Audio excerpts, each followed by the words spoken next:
Great. Well, thank you, everyone. It looks like most of the attendees have been able to filter in. I'm sure a few more will be joining us as we get going.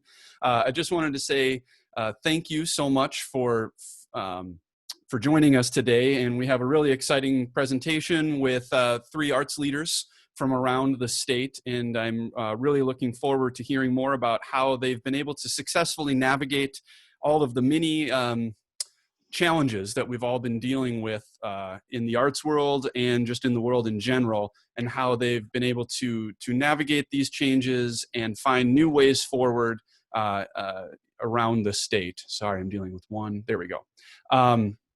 First and foremost, I need to say thank you to our partners who have made this possible, the South Dakota Arts Council, as well as the Bush Foundation. It's through their funding that we've been able to quickly ramp up this webinar series during this crisis, and we're really thankful to them. I also want to say a quick thank you to Art South Dakota, to my coworker Sherry Cosell. She's on in the chat, and so she'll be around to help anyone with any technical questions. And then also our Executive Director, Jim Spears, who is on video as well, and just wanted to say thank you to them for helping to make these all possible. Andrew, thank you, and just let me add my thanks to the group that's online today, Nancy, Jennifer, and Linda. We're very excited to hear from you, and we learn so well from each other, and I think that's the case we're finding with these webinars. We all walk away with new ideas and new inspiration for what we're all doing to get through these times. So thank you for coming on and sharing some of your day with us, and to all of the folks attending online. It's great to have you on board with us. Thanks. Yeah, as Jim mentioned, I'm continually amazed. I'm not surprised, but continually amazed at just the amount of experience and knowledge and ability we have in South Dakota. I just think because we're all so spread out and isolated from each other, it can be difficult to share how much we all know. And so it's really exciting to be able to have these sessions to spread that knowledge. We will be having a Q&A section at the end today. So each of our three presenters will speak for about 10-15 minutes at most, and then we'll have a joint Q&A section at the end. If you would, please use the Q&A button down at the bottom of your screen to ask questions of the presenters that you would like them to address later on in the day. And then use the chat function to talk to each other, to ask any technical questions or anything like that.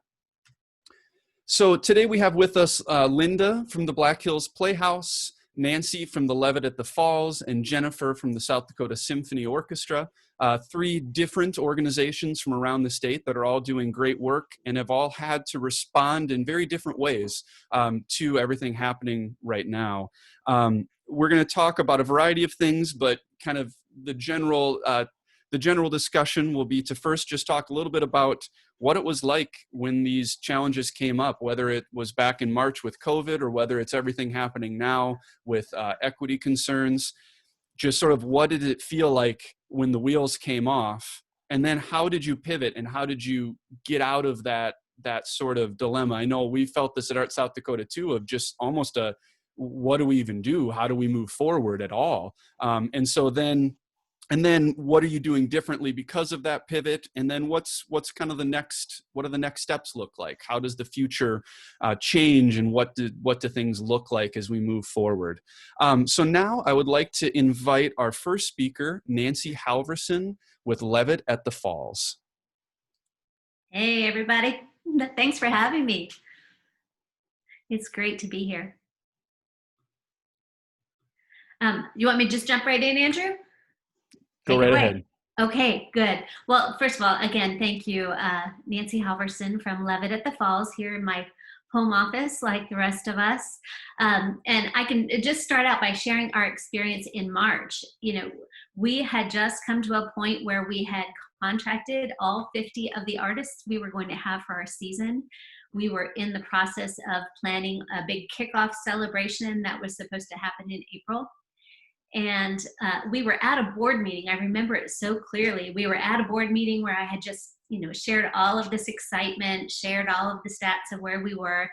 And we finished the board meeting early.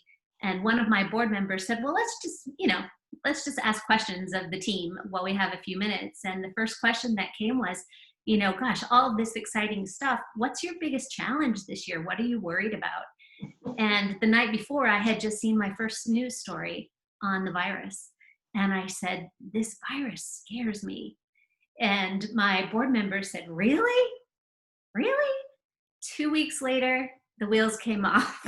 I mean, we were just trying to figure out where to go. And I have to say, I'm so grateful to our board for their leadership and their commitment to helping shepherd us through this. But what it came down to for us was really quickly reminding ourselves of what our mission was. And that's where all the conversations went from there. The first question is, our mission is about building community through music. So community comes before music in that statement. How can we continue to deliver that message to our community? And so we came up with a 3-point plan. Some of it we knew we could do on our own, like it was all within our control. Other things we knew were not in our control, and we're finding that those are still things that we're having to find our way through.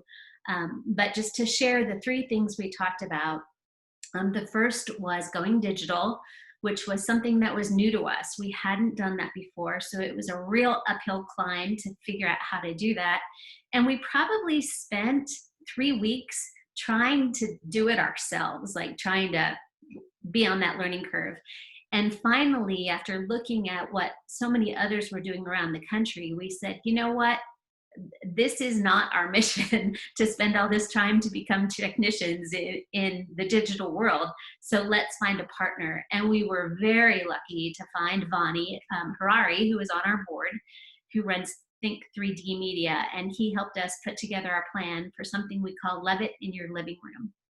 And that is a digital platform that we've started. It's 12 episodes right now that will run from May 16th through August 8th. Each week, it's a different artist. And what we've done is create a platform where we interview the artist live, but then we have some pre-recorded what we call COVID footage, right? That's the small living room performances.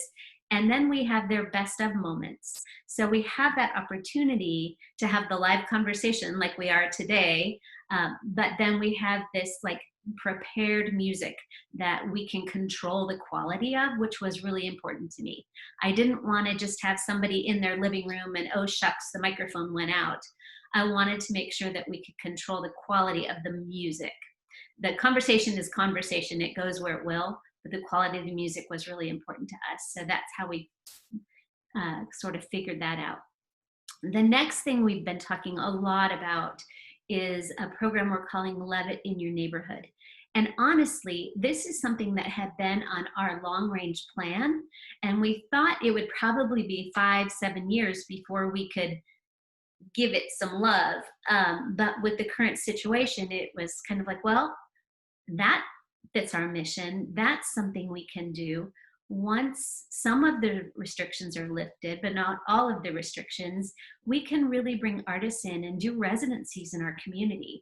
We can take people into schools. We can take people into hospital settings once we can go in and really do a more intense residency opportunity. So we're looking at that. Part of those residencies will include a smaller concert in a smaller venue, again, that is safe and that everybody feels comfortable with. So we're looking at into the school year, having about 10 weeks worth of residencies that we're working on with artists from all over the world. So we're excited about that. And then the third part is something that was kind of a hope.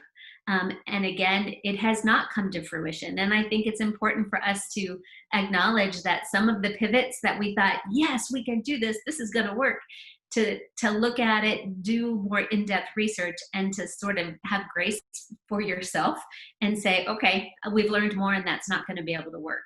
And that thing for us is the third part of our pivot plan, which was called Levitt in Your Car. We were really hoping that once restrictions lifted, we could do some concerts at the Levitt Shell by basically reversing the way that the artists face, because the Levitt Shell has barn doors. We were hoping we could open those barn doors, have the artists face downtown, and have cars in our parking lot there.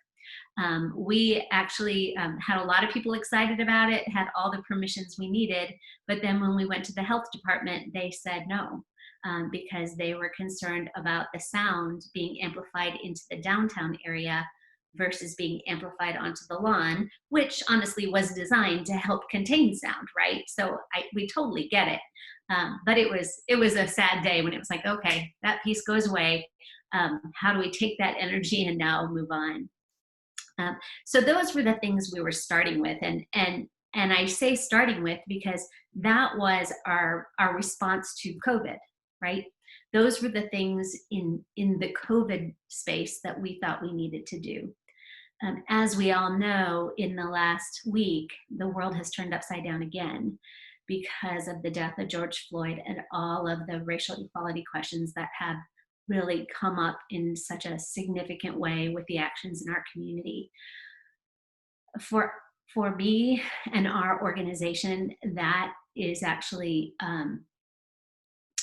even more of a challenge at this point, because that is our mission. Our mission is to build community through music. And I think that we have, and we've only been in existence for a year. I think in our year, we've tried to show equity in the artists we bring on stage and in how we live our lives as an organization. But the current situation has made it even more important that we do more and that we live our mission every single day. And now we're having a new conversation. We're saying, okay, so this digital platform is in place. How can we use that digital platform that has been successful to amplify this conversation? We have a platform. Let's use it to make a difference. Let's use it to help support our community. And it was fortuitous. It wasn't planned this way, obviously. It's been planned for several months now, but Paul LaRush from Brule is going to be the artist with us this weekend on our Levitt in Your Living Room program. And what a wonderful way, as part of 605 Day here in South Dakota on Saturday, to really have a conversation about diversity and inclusion and what it means, and to bring it from an artist perspective. So I'm just really grateful that that has worked out, but it has shown me again the power of what we do and how we can use these opportunities to pivot, but yet to continue to live our mission, which is so important. I will say, just in closing, that the other thing that we have really worked hard to do during this time, which is so critical to all of us as nonprofits, is we have continued to keep stewardship of our donors at a forefront, because without the support of our donors, we can't do what we do. So we're so grateful to them for sticking with us. It has taken a lot of time and a lot of energy to bring them along this path with us, because they did have an expectation of, we want to be on the lawn, we want to be able to get our lawn chairs, we want to be together. To say to them, okay, change, please come with us, because we think that even though this is different, it still has great value and it's still delivering our mission. So if you believe in our mission, let's take this path together. And so grateful for our community here that they've come along with us. Just so grateful, and really kind of excited to see what opportunities come now that we are having more open conversations about inclusivity and diversity and celebrating that in the arts. Great. Thank you so much, Nancy. There's some really exciting things. I mean, beyond just the programmatic activities, but I think that all three are going to talk quite a bit about this, but the mission focus and just making sure that it's missions, not program, that you're really trying to make sure you have at the forefront. And then the other thing I was just going to pull out was I also really liked your point about pivoting from a pivot. During this time, we have to be even more exploratory and nimble, and kind of everything is a pilot program. And so I think keeping that attitude of, just because we thought we'd try this doesn't mean we're going to keep trying it. We have to move really quickly right now. So really appreciate your comments on that. Again, everyone, please feel free to type any questions you have, and we'll come back to a full Q&A at the end. And thank you again so much, Nancy from the Levitt, for your story. Now I'd like to invite Linda Anderson from the Black Hills Playhouse out in the Rapid City area, and really excited to have her join us as well.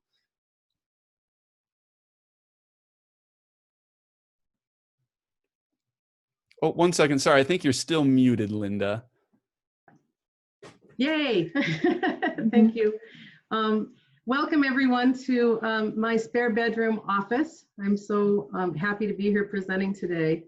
And Nancy, wow, it was great. I was really inspired by some of the things that you talked about and the partnerships that you're making.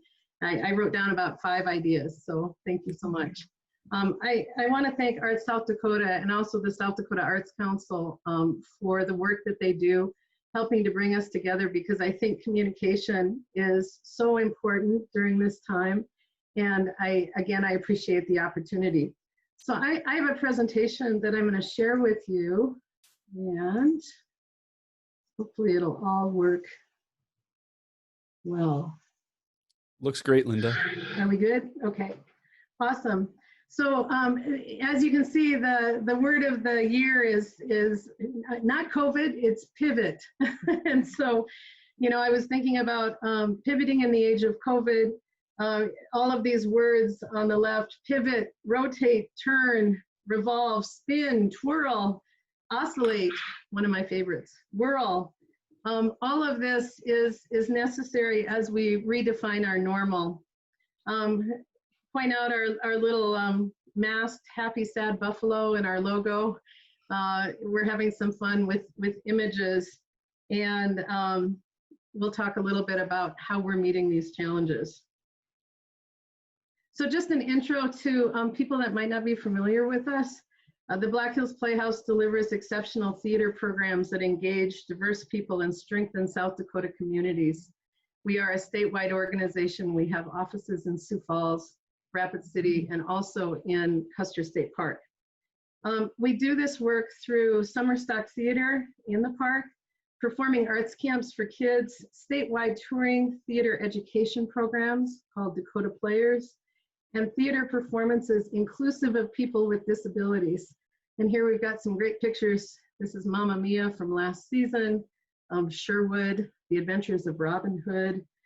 This is a picture from Elf, Elf Jr., the musical that we did with Lifescape in Sioux Falls. And here are, you know, a picture of kids at camp. So John Lennon said that life is what happens to you when you're busy making other plans. Boy, ain't that the truth. So back in March, we were very, very busy as we prepared for our 75th anniversary season. We were in the midst of planning a big reunion celebration that would have welcomed people from all over the country to celebrate the Black Hills Playhouse, deep into summer camps and performances with Dakota Abilities. On March 7th, the Black Hills Playhouse Board of Directors approved an operating budget, one of our largest ever, in excess of $1 million. It was a banner year in terms of pre-sales and sponsorships. Our education programs were robust with bookings, and signups for summer performing camps were high. So by all accounts, on March 7th, we were looking at a booming banner year. And then, boom, everything came to a grinding halt. COVID-19 reared its ugly head.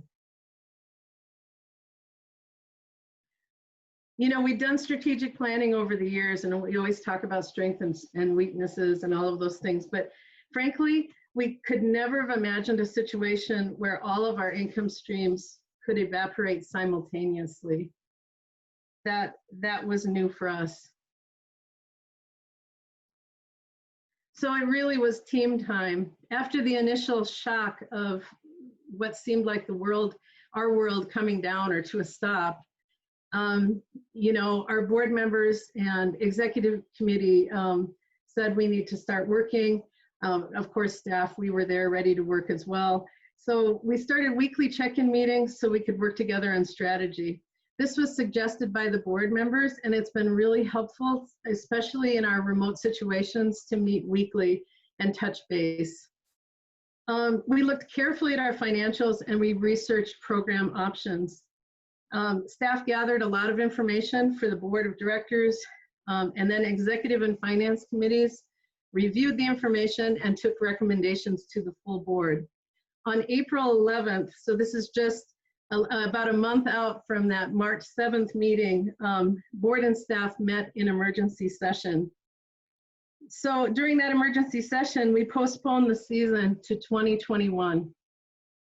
Our education programs were canceling left and right, and we were no longer able to work with people with disabilities because of COVID-19. Things looked bleak. But three really important things happened at that meeting. I made it clear from the get-go that retaining our staff would be essential if we were to meet the challenges and hit the ground running when things open. You know, I can't say it enough, but people are the most precious asset that we have. And it's so important to support the people that work with us. When probably the hardest thing for me about postponing the season, I mean, not only just that, you know, realization that we weren't all going to come together, that the party was not going to happen immediately, all of that. But the hardest thing were all of the artist contracts we had to let go of. And I really applaud Nancy and her group for being able to retain some of that, because artists are hurting out there. We had to let go of over $200,000 worth of artist contracts. Number two, board members told staff that we're not alone.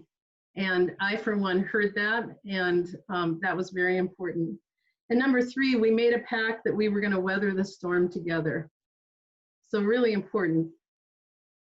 For those of you that might know, this is Dan Workman, our artistic director, and actor Alex Rude, who was in Sherwood, The Adventures of Robin Hood. So we sent out press releases, we contacted patrons, and we adopted pandemic response goals. It might sound like we were calm during this time. I wouldn't say we were exactly calm. Lots of thought processes were going on. So our pandemic response goals look like this.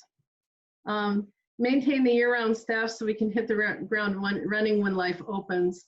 Continue to work remotely. Use remote work time to pivot and address projects that will strengthen the BHP when we reopen. Keep people safe and healthy. Our projections told us that the season proposed was too much of a health and financial risk to pursue in 2020. It's the first season in 75 years to be canceled. Review potential for education programs to resume as things progress. Use public health data to call it at the appropriate time. We resolve to stay solvent, keep close watch of finances and opportunities for disaster funding, borrow wisely with an eye to what next year's needs might be. We are scheduling regular committee meetings to continue the work of the board, and we've rescheduled our summer board meeting remotely. We are considering what we might accomplish towards physical plant projects in Custer State Park because during the shutdown. And we are actively working to deepen our connections with board members, alums, donors, and patrons, and prepare for one hell of a party in 2021.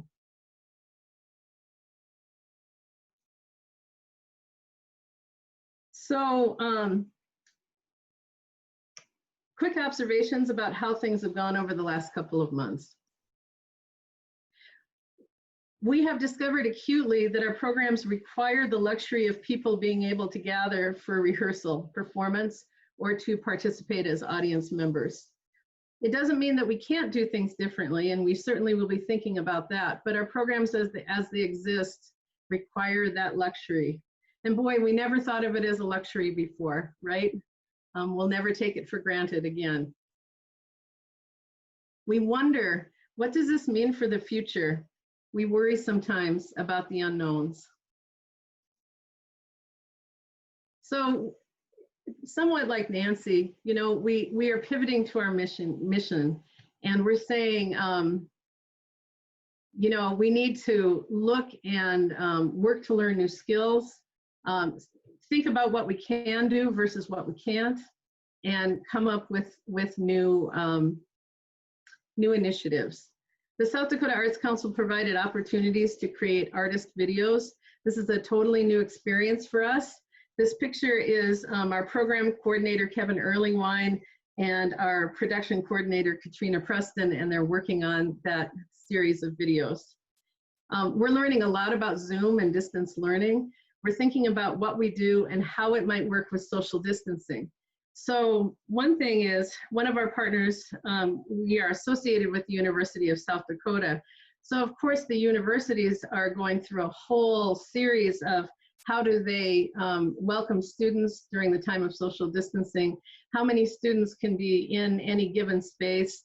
Dan Workman shared with us the other day that the Augustana Theater with appropriate social distancing can only accommodate 53 people at a performance.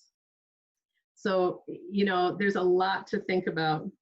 Working remotely is sometimes hard because we miss being together and we miss that creative energy that we get from each other. We're getting better at being really fun on Zoom, but, you know, it's not the same. We've discovered that our audiences really care about us and they want to help. Over 50% of the people who had purchased tickets pre-season elected to donate the value of their tickets back. And some folks have elected to donate more. And that's, you know, because we asked.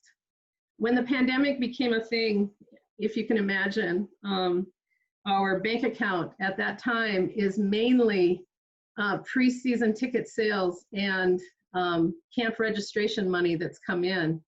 And that kind of floats us through until we get to the, actual, you know, the audiences coming out to the Playhouse. And there are, you know, lots and lots of expenses that occur at that time as well. So the money, a lot of the money that we had in the bank wasn't ours. And the board made the difficult decision to say we weren't simply going to roll over to the next season. We didn't feel that we had enough information to be able to say that we could offer the same season, right? And so basically we sent out communications through emails and also are continuing to make a lot of phone calls to talk to all of the patrons and ask, first of all, we ask if they would like to donate to the Black Hills Playhouse the full value of their tickets. We ask if they would like to donate a portion of their tickets and or if they would like a full refund.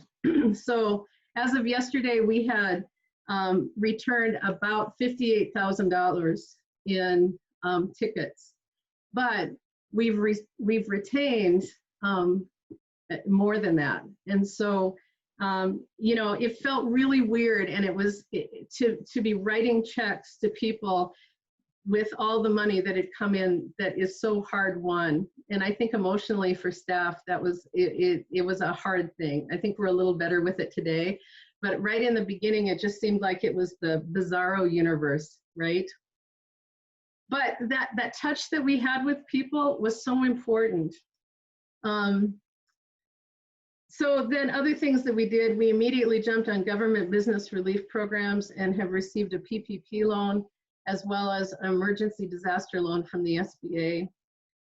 We've applied for disaster funding from the South Dakota Arts Council, and we're really grateful for that opportunity. We're working to fill about a $150,000 gap in 2020 due to lost income.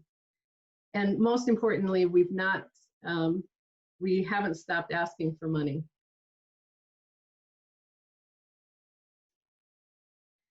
So the touch that we're doing, you know, as people are making these phone calls, it's really been inspiring. People care about us. They want to hear from us. They want to hear about alternative programs as we're able to provide them. They want to see us strong in 2021, and they recognize our value.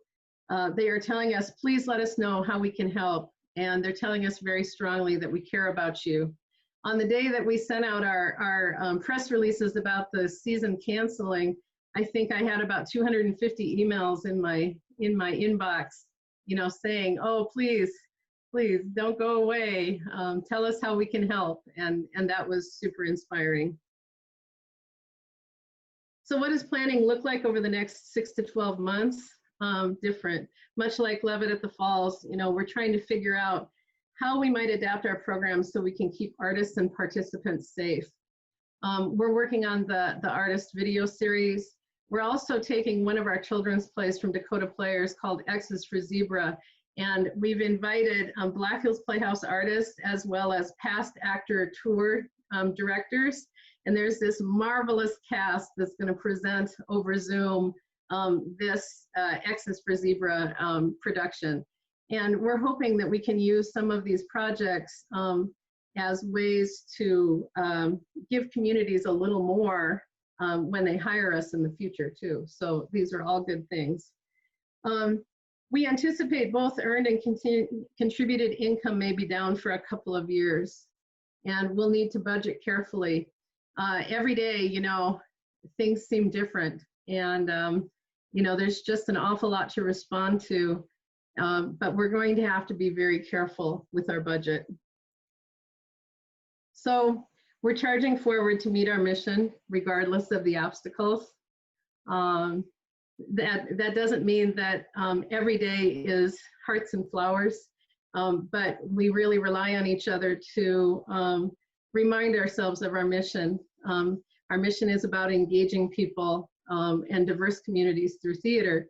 And so there are lots of ways that we can do that, and I'm sure we'll be discovering all kinds of new things as we move forward.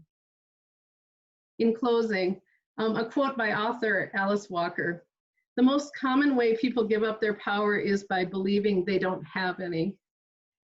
So if there's any advice, I would say it can be hard sometimes to move forward, but take charge and do something. Don't give up. Reach out to other organizations, your board and colleagues. Remember, we're in this together. You're not the only organization that's going through it. Pick projects and make priorities that'll strengthen the organization when things open up. And I think a really important thing is to be kind to each other. This is a time when mental health is important as well. I've really encouraged my staff, and I do it too.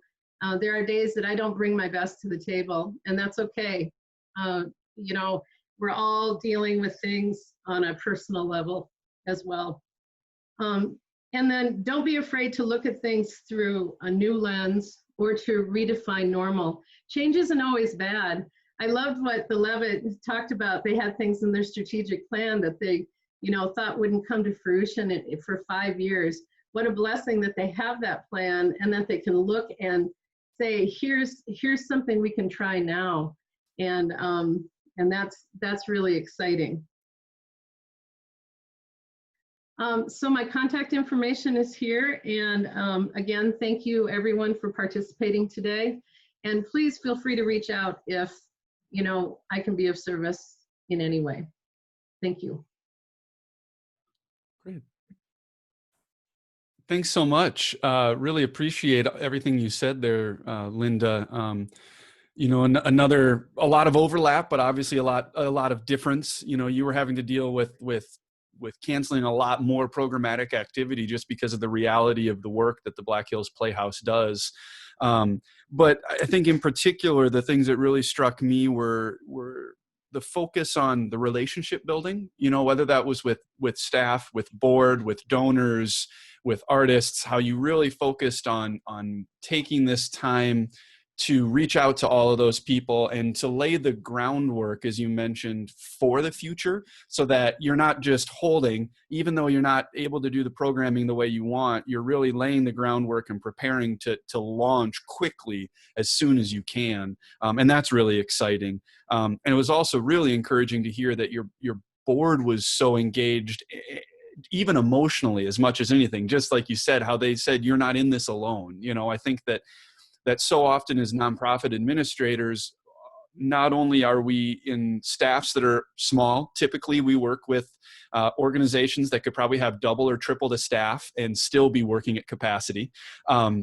but then oftentimes we don't have a lot of colleagues right near us. And so it's hard to have friends to commiserate with, especially when you can't get together and do it over a drink or dinner as we normally would. And so I think that was really good advice of just reaching out to your colleagues and knowing that we're all in this together and we can spend some time together.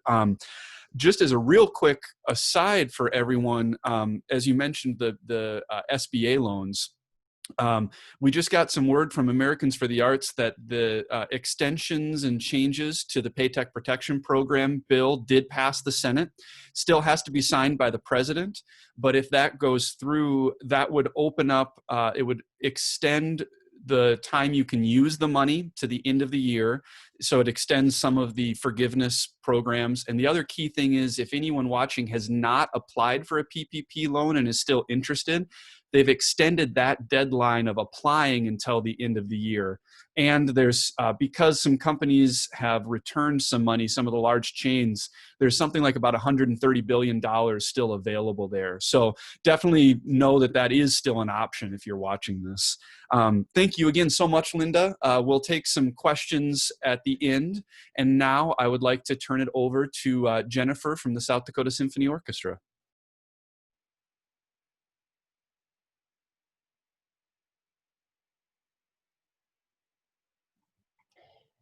Hi, everybody. To unmute myself there. So I'm so glad that we're able to gather here today. Thank you, Art South Dakota, for making this possible. Thank you, Nancy and Linda. It's really great to see you. And I just want to echo what's been said about the importance of communicating with each other and sticking together through all of this. I have had probably the most inspiring and helpful conversations with my colleagues that I've ever had through this. And I've gotten to know people through this that I wouldn't have had the chance to connect with before. People are very willing to just commiserate, as Andrew was saying. And I would just encourage everyone to pick up the phone, pick up the Zoom, even if you don't know one of the artists, one of the organizations in South Dakota very well. We're all in this together, and we're all very willing to share our ideas and our struggles with each other. So I'm gonna, I also have a little bit of a presentation here that I will share with you.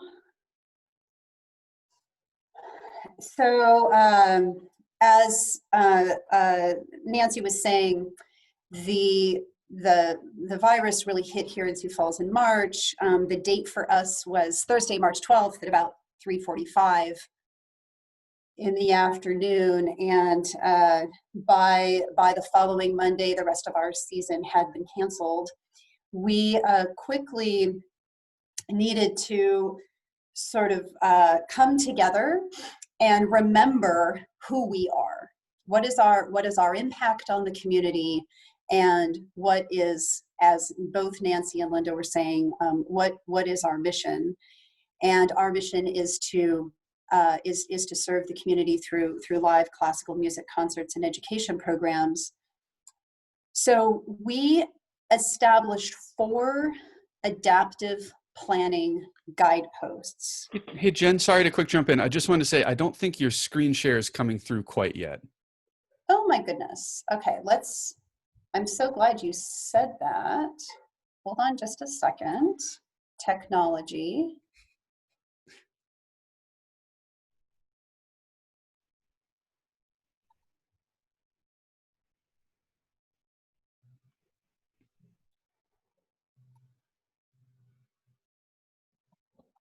Perfect.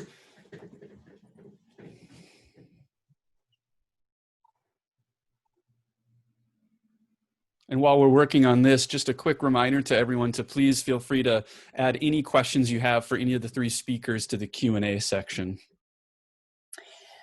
All right, so you should be seeing a picture of the orchestra and the SDSO logo. Perfect. Okay, excellent. All right, thank you for mentioning that. So we quickly adopted an adaptive planning model that relies on 4 guideposts: a bold connection to our mission, creativity, flexibility, and communication. So what does the South Dakota Symphony look like if our mission is to gather large groups of people together to experience something that is then performed by a large group of people?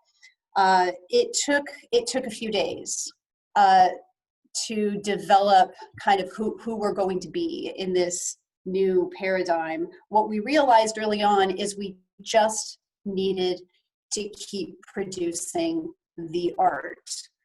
And that is actually the takeaway that I would ask that we all leave with is to just keep producing the art. And it doesn't have to be perfect, and it doesn't have to be the most beautiful. We just need to keep doing what we are here for. So we very quickly decided that we needed a radical connection to our vision. And that is to be a definitive model of the vibrant, to be a vibrant regional orchestra, and to remain relevant in this ever-changing landscape of Sioux Falls, and that includes the diversification of Sioux Falls as well. So we started looking at what our programming might need to look like after we come out of this era, and decided to put our Lakota Music Project on the stage for the very first time next season.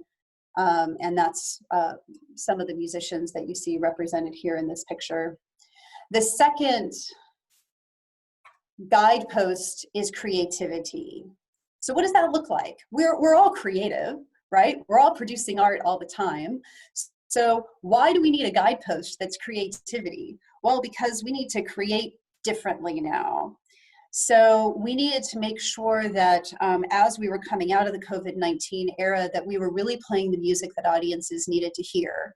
We had 10 programs scheduled for the 2021 season. We actually scrapped 7 of them and completely redid them.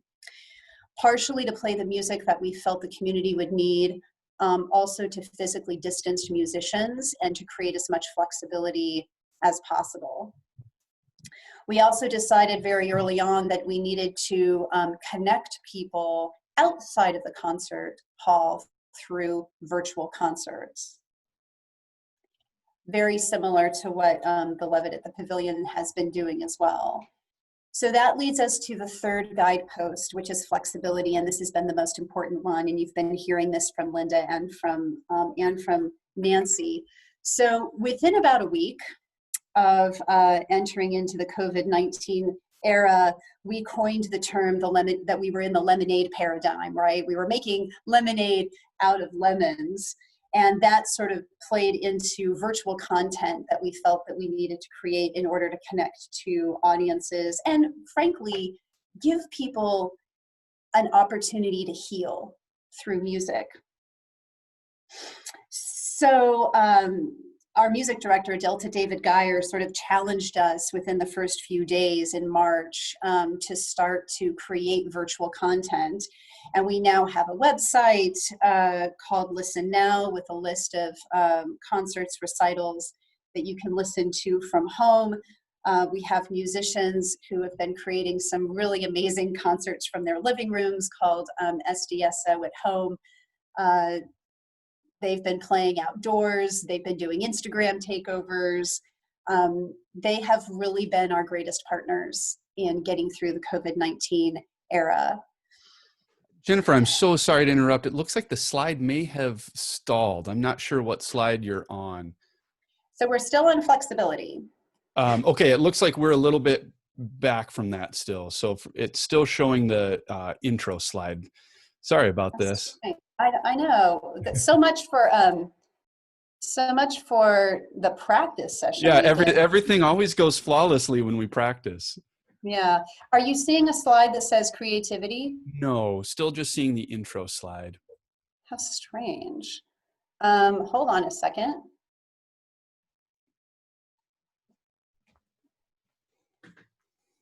While you're getting the slideshow restarted, there we go. Now we see creativity. And I should just really quick mention to everybody that thank you to Jennifer. We completely stole the name for this webinar from an email that she sent to Jim, actually, which was that Just Keep Going, which you were just talking about just making sure you keep the programming happening. And so thank you again for letting us steal your wording for how we talk about it. It looks like the slides are moving now. So thank you again so much, Jennifer. Yeah, I'm so sorry. Best laid plans. So let me just make sure that I've got the right screen showing for you here. Okay, so you should be seeing a slide called flexibility. Yep. Great. I want to mention the money, and thank you, Linda, for sort of being very bold and transparent about the financial side of this, because it's really fun to talk about the art and sort of what we're doing to continue the music or continuing making art, but we can't do it without the money. And I'll tell you that we also sort of took on an adaptive financial planning model.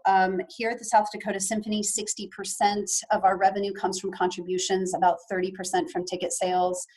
That actually turned out to be a blessing in disguise, as we are leaning even more heavily on contributed revenue right now. We have also launched a sustainability fund campaign. The result of that campaign is absolutely critical to us being able to get through the 2021 season and into our 100th season, which is 21-22 for us. So flexibility is about the music. It's about physically distancing musicians and audience members. It's about budgeting. It's about how we're fundraising now. I mean, you know, we're doing everything differently. So the fourth guidepost is consistent communication, whether that's through the music that is coming through SDSO at home, or the Listen Now webpage, or the Instagram takeovers. We're doing bi-weekly video updates to our stakeholders, virtual donor events, and I will share something with you. The South Dakota Symphony Orchestra did not have an Instagram page until COVID-19, and now we have one. And Jeff Paul, our principal oboist, is doing our Instagram takeover this Saturday, and we're having a lot of fun with it. But you know, there is a lemonade paradigm here. It's possible to, you know, do things that maybe you should have been doing all along, that are now the result of this crisis, that are now happening because of this crisis. So I guess, you know, the big takeaway that I would leave for everyone is to just figure out a way to keep producing art. That's what keeps us going. It's what keeps us connected. And whether it's a little bit of art or a lot of art, it's why we're all here. You know, it's such a great privilege to do this work, that we get to create art for a living, and to not lose sight of that, even though things get really tough. So I want to honor something that Nancy said at the very beginning, which is the death of George Floyd, and how the conversation about racial equity in this country has been refueled because of that tragedy. And I'll say that I think it is important for artists and arts organizations to do everything that they can. And it may be a little and it may be a lot, just whatever you can do to support racial equity, whether that is through the music or through the visual art that you're creating, to address implicit bias, to have conversations with your staff and your board about implicit bias. As it turns out, the South Dakota Symphony was fortunate enough to receive a grant from the Mellon Foundation to hire a consultant to help us with those conversations. And we're actually planning on diving into that equity, diversity, and inclusion work in early 2021. And the timing really couldn't be any better. So I do think it's important that we're not conspicuously silent during this time. So with that, I'm going to turn it back over to Andrew. Thank you so much, Jennifer. Really appreciate all that you and the organization are doing. You know, in addition to letting us steal your Just Keep Going, I mean, I think that's been a big focus for us just internally at Art South Dakota, is just that conversation of whatever we do, just keep another foot in front of the other. And we're going to make missteps, whether it's with our response to COVID, whether it's with racial equity discussions, whatever it is, but that doesn't mean we stop. It means we just keep going and keep pivoting and keep trying to develop what to do next.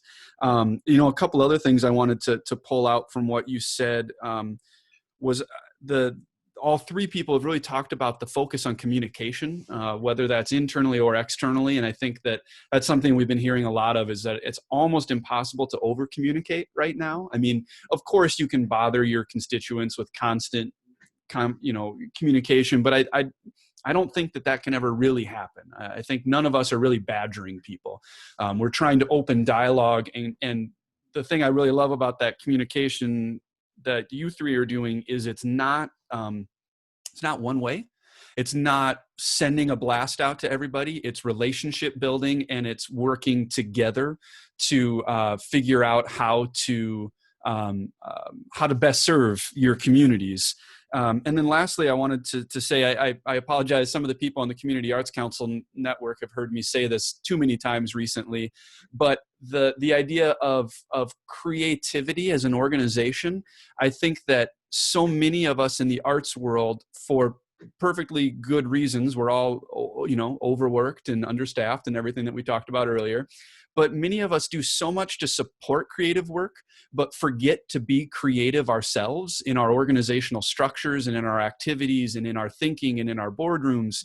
And I think that all three of you have done a very good job of taking that creative energy from the artists that you serve and the artists that are on your staff and the communities to think new. And I'm hopeful that this can kind of serve as a little bit of a renaissance for all arts organizations around the state to really be creative in what we're doing and how we're serving the community. Great. So now we're opening it up to Q&A. So please, anybody, throw any questions you have for any of the speakers into the Q&A function or into the chat. I just wanted to say thank you again to all three of you. It's been really great. One kind of practical question that has come up that actually Linda from the Black Hills Playhouse wanted me to ask Jennifer and Nancy is just, what are you two doing with regards to rights issues? How are you dealing with some of the dilemma there with streaming? Because it's a different world when we're streaming versus the public performances, and how you're dealing with that. So either Nancy or Jennifer, if either of you would like to jump in. Sure, mine might be relatively straightforward. Our rights issues are with publishers. So, we are contacting the publishers of the music that we want to stream or simply broadcast. And we're asking for permission, and honestly, we're buying permission. We're having to negotiate new copyright licenses. So for example, there was one piece that we wanted to, put out there for the next few months, and we negotiated, I think we had to pay $250 for the rights to stream it over the next year. So there's no like blanket, solution. It's, oh, we want to stream this piece, so we have to go to this publisher and negotiate that copyright license. And then it's every single time we want to do that, it's a new negotiation. So that's really where it comes to for us. But I'll tell you, we've entered into this funny other problem that we didn't expect, which is that in some cases, like our musicians who are doing Instagram takeovers or just creating videos for us to put online, they're performing music that isn't in the public domain, and we don't know it until after it's out there. And then we're like, backpedaling to get permission. So yeah, there is that administrative piece to this. I'll just add, Linda, I just feel like it's part of the learning curve of all of this. I've never read so many blogs about all of this, listened to so many webinars, but it's interesting. And I think it's it's a little bit of the Wild West right now. One of the things that I did just learn the other day, which gave me a little bit of heartburn, is that there's a 3-year period in which if you've published or put something out there and you think you're okay, they've got 3 years to find you and come back and talk to you about it. And beyond cease and desist, they can fine you. So we're doing our best to learn all these rules. Luckily for us, the National Levitt Foundation was hearing this concern from so many of us in the network that they have found a lawyer, a copyright lawyer, that is going to be doing some training for us, and they will be sharing templates of contracts with us to move forward. We have been, just to sort of safeguard ourselves in the short term before we have all that knowledge, we've been trying to ask that the artists do original music. And that if they are signed with a label, then we go to the label and ask for permission and get that documented. So it may not be the prettiest right now, but we're doing our best to cover and get written documentation of what we're doing as much as possible. Just learning about these mechanical and sync licenses and all this kind of stuff. I mean, I think that all of this is going to change our business just in a huge way, and we're just beginning to see it. Can I add to that quickly, Nancy, just to jump on and ask an additional question for all of you? Once it is safe to return to our sort of our quote unquote normal way of delivering our mission and performing, do you still see a place for this new digital virtual delivery and performance? I mean, is that something you are looking at now more long-term as opposed to just a way to get through this crisis? We absolutely are. I mean, I will share that, we had a great Facebook presence before. Our digital metrics were strong, but in the first week of starting our digital program, it went up by 11,000%. I mean, it was just like a crazy amount of attention that we were finding. And because of our weather here, because our season is shorter, when we can be out doing live concerts, this extends our time that we can deliver, and it allows us to think about access in a new way. Being the outdoor venue that we are, there's lots of people who want to come, but for various reasons, economic, health, whatever, they can't come to us. Well, now they can, right? They can access it. In fact, we've been talking to a community partner who they have a lot of people in their facility that are at health risks all the time. Like, it's not new to them. It's not just COVID. So they're starting to show our live stream to their residents there. So it really is broadening who gets to see the work, which is exciting. Great. Yeah, those are all really great points. A couple of other questions have been coming in. One is from another arts organization in Sioux Falls, but they're asking kind of what are some of your rough timelines now for returning to in-person concerts? But I think almost more importantly than that is the second half of the question, which is just what is your thinking for what those performances will look like as far as implementation of distancing measures, how you're working with your venues on that. And I might just really quick jump in that for anyone that's curious, we've been slowly adding some reopening resources that we've been receiving at Art South Dakota to our COVID-19 resources page. So as we're finally starting to get a little bit of national and regional guidance from organizations, we've been starting to slowly add those materials. But for all three of you, really, I just know that Nancy and Jennifer are a little bit closer to this. What are kind of some of your thoughts there? Jennifer, maybe you could go first.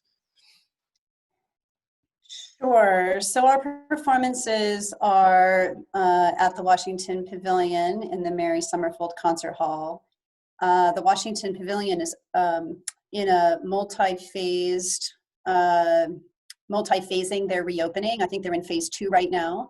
And by the end of the summer, or the end of the next couple months, the entire building should be open.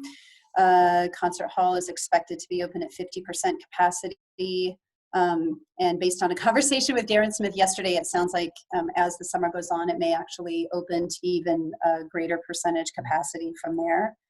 We are planning on opening our season as scheduled on Saturday, October 3. However, our first concert was supposed to be Beethoven's opera, Fidelio. Semi-staged opera, chorus, singers, orchestra, the whole 9 yards. So there are a couple problems. The chorus can't rehearse.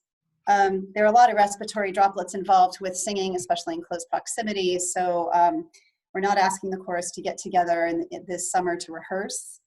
There were too many musicians on stage for us to physically distance them appropriately.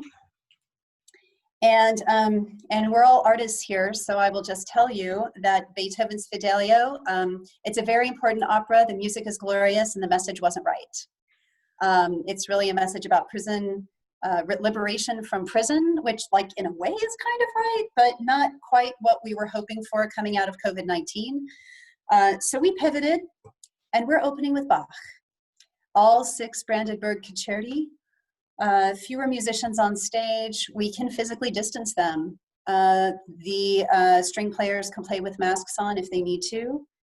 And if for some reason we can't play in the concert hall, we can move it somewhere else. It's a very adaptable program. So this kind of goes back to one of those guideposts, right, of flexibility.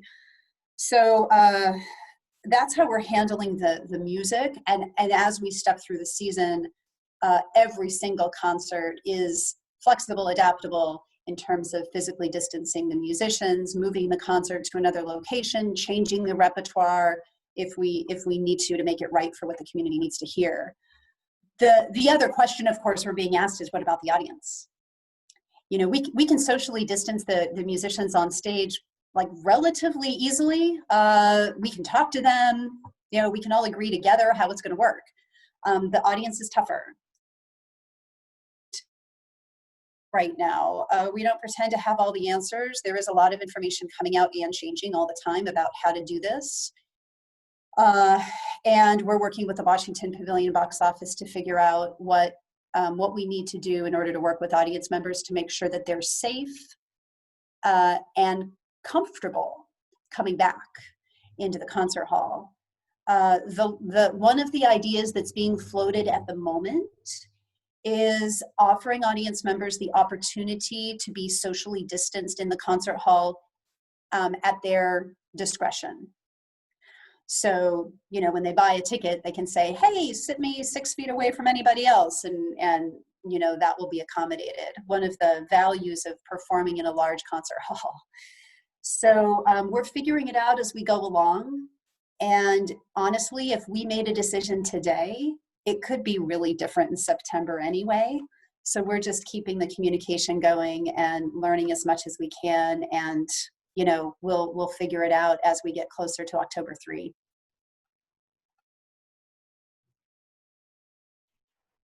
Nancy or Linda, do you have anything else to add there? You know, go ahead. Go ahead, Nancy. I was just saying, it's interesting for us because we're an outdoor venue, and there's not enough science yet to know really what that means for the virus. But we're also a venue that has a porous boundary. So, you know, some people have suggested, well, just say that only 1,000 people can come, and, you know, draw circles on the lawn, and, you know, tell people to wear masks. But the truth of it is, there's no way to stop people if they want to come. And, you know, as Jennifer said, all of this conversation about if people choose to socially distance, if people choose, it's their freedom. It is, but it's tough when there's maybe, you know, with us, a staff of 3 people and with predicted audiences of 5,000 to 6,000 people potentially showing up. How do I say we're full when there's no walls? It's tricky, and there's no permanent seating. So how do I manage that? There's a lot of unknowns and a lot of people who want to give their feelings and thoughts about it. And people want to be out there, but, you know, because we want to be out there may not necessarily mean it's the right thing. But it's a changing environment, and I think we do have to. I appreciate the reminder to stay flexible and to keep learning and do what we can when it's right. What that looks like, I'm not sure. So for the Playhouse, I think we are just looking at, I mean, we have some advantage in that we have postponed this season. And so the next season where we have larger audiences doesn't occur until, next spring, right? So there's a lot of time for changes and for information to come forward. So we're mainly concentrating right now on our camps and our Dakota Players touring operation. And, we have a number of communities that want us to come still, but they want to, they're all saying that they're looking for outdoor activities. They're also social distancing. So, we're just kind of looking at that and trying to figure out the best way to accommodate what they need, also within the guidelines of the South Dakota Arts Council and what's expected there. Yeah, it's a difficult thing for everybody, in large part because East River and West River are very different experiences in South Dakota right now, and I think that we don't really know what the future holds. And so that focus on flexibility and I like how all three of you are not just treating flexibility as if something comes up, we're willing to change. It's building these flexible options into everything you're doing so that you don't have to reinvent the wheel right away. You've already got some branches that you can start to follow and some forks in the path. Yeah, Andrew, I will say that when we canceled this season, the overwhelming response was thank you. Thank you for being responsible at this time. We know how hard it is, but thank you. And we had really very few complaints. So, people have been on board with what needs to happen here. Great.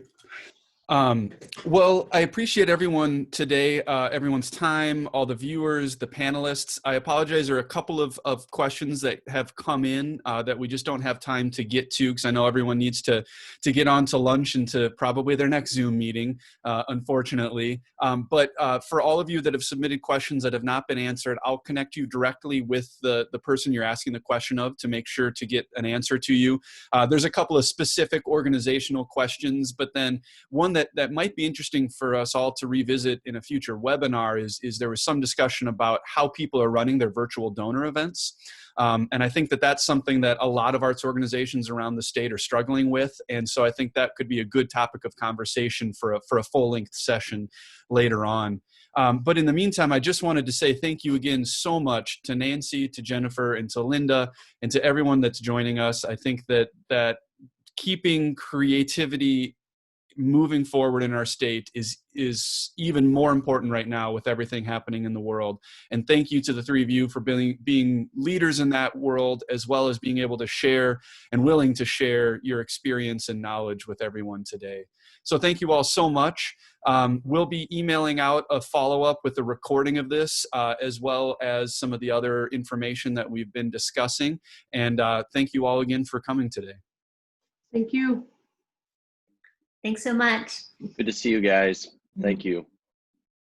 Thank you.